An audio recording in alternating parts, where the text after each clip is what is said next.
नमस्कार।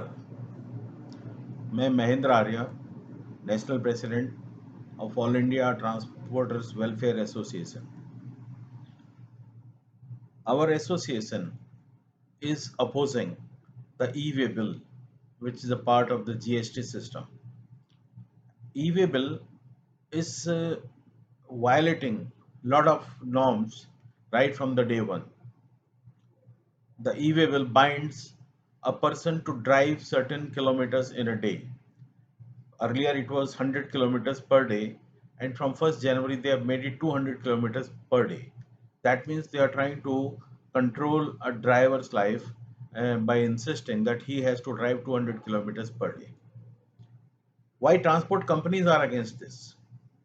200 kilometers per day is not a difficult target to achieve, but they are the e-way bill is so strict that they don't count any other wastage of time.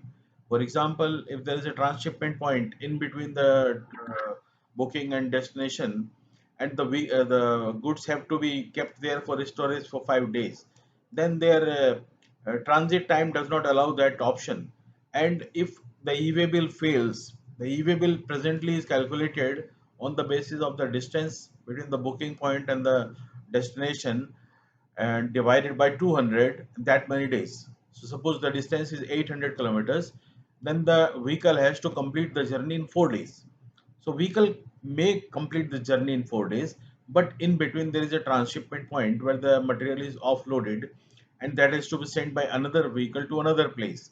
And it may have to wait for 3 days, 4 days, depending upon quantity available, the vehicle available, so many factors. So those 3 days are not adjusted in this. That means the e-way bill is going to fail. So once a e-way bill fails, there is a huge penalty. The penalty is atrocious because generally transporter has got nothing to do with the GST part. It is between the seller and the buyer.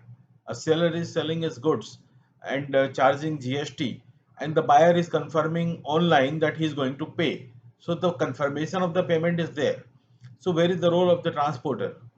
So when a e-way bill fails, the penalty on the transporter is that he has to pay the entire GST, presuming the goods value is 1 crore rupee in a truck. The GST component is 18 lakhs. So the transporter is expected to pay 18 lakhs plus the total value of the goods. Now, what is this? It has got no basis. Why should a transporter be involved in the value of the goods?